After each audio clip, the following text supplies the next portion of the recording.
19లో government మారింది. కడాన Singapore government కూడా తప్పుబట్టే పరిస్థితికి వచ్చారు. ఈరోజు నేను వచ్చింది పెట్టుబడులని సాధిస్తాను గాని రాష్ట్ర ప్రతిష్ట పోతే, బ్రాండ్ పోతే శాశ్వతంగా ఆంధ్రప్రదేశ్ రాష్ట్రం నష్టపోతుంది. ఆంధ్రప్రదేశ్ రాష్ట్రంలో జరిగిన నష్టాన్ని సింగపూర్ గవర్నమెంట్ కూడా చెప్పి మళ్లీ రికార్డు స్ట్రైటన్ చేయాలనే ఉద్దేశంతో నేను ఈ పర్యటనకు వచ్చానని చెప్పి కూడా నేను మీకు తెలియజేస్తున్నా.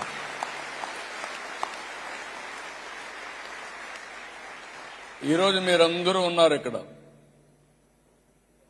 ఏ ఒక్క వ్యక్తి మీరు తప్పు చేస్తే ఆ వ్యక్తి పేరు చెప్పడమే కాకుండా ఇండియాలో ఆంధ్ర వాళ్ళు చేశారు, తెలుగు వాళ్ళు చేశారంటారు.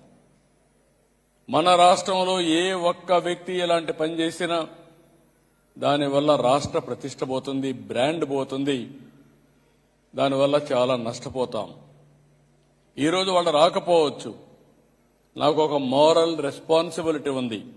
ఆ మోరల్ రెస్పాన్సిబిలిటీ మీకు జరిగిన ఇన్కన్వీనియన్స్ కి నేను బాధపడుతున్నానని చెప్పి దాన్ని స్ట్రైటన్ చేయడానికే వచ్చానని చెప్పి కూడా నేను మీకు తెలియజేస్తున్నాను.